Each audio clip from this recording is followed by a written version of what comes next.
Il est 9h30 ici à Paris. Bonjour à tous, bienvenue dans Paris Direct. Voici les titres que nous développons ce matin. Le temple de la discorde en Inde.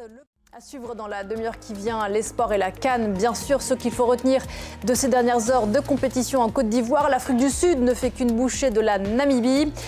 On retient surtout le nul, un partout entre le Maroc et la RDC. Tous les derniers résultats de la CAN, c'est dans une vingtaine de minutes. Voilà pour le programme. Tout de suite, le journal. C'est une séquence donc à la fois religieuse et politique que celle que mène en ce moment le Premier ministre indien Narendra Modi. L'inauguration d'un temple hindou dans le nord du pays, dans l'Uttar Pradesh, l'état le plus peuplé d'Inde. Le temple en question est situé dans la ville d'Ayodhya, un lieu qui a abrité une mosquée pendant des siècles. Il a été détruit, ce bâtiment, par des extrémistes hindous dans les années 90, d'où l'importance du geste aujourd'hui du dirigeant indien. Des images commentées par Rebecca Martin. Et on y reviendra plus en détail dans le grand format de Paris Direct d'ici un quart d'heure. Aux États-Unis, rien ni personne ne semble être capable d'empêcher Donald Trump d'être le candidat républicain pour la présidentielle du mois de novembre. Les primaires ont débuté il y a à peine une semaine et son principal adversaire a déjà jeté l'éponge.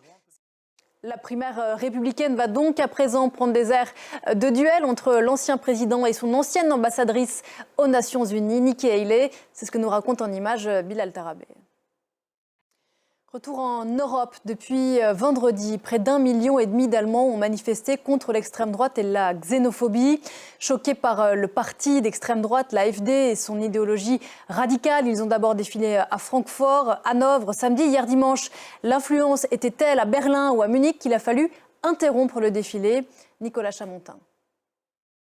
Ces dernières semaines en Allemagne, on a aussi entendu monter une autre colère, celle des agriculteurs rejoints depuis ce week-end par leurs homologues français. Des agriculteurs qui protestent entre autres contre des charges et des normes environnementales jugées trop lourdes. Le Premier ministre Gabriel Attal reçoit ce soir le puissant syndicat agricole, la FNSEA. Laura Cambo. La France où s'ouvre aujourd'hui le procès des complicités présumées dans les attentats de Trèbes et de Carcassonne. C'était en mars 2018. Un homme radicalisé ouvrait le feu au hasard dans les rues de ces villes, tuant 3 personnes, faisant plusieurs blessés. S'en était suivi une prise d'otage dans un supermarché et la mort d'un gendarme venu négocier avec le terroriste. Ce sont à partir d'aujourd'hui 7 personnes de l'entourage de l'assaillant qui vont être jugées pour association de malfaiteurs terroristes criminels, et ce pendant 1 mois. Karim Akiki est au Palais de justice de Paris. 9h44 ici à Paris, je vous rappelle l'un des principaux titres de ce lundi, le temple de la discorde en Inde.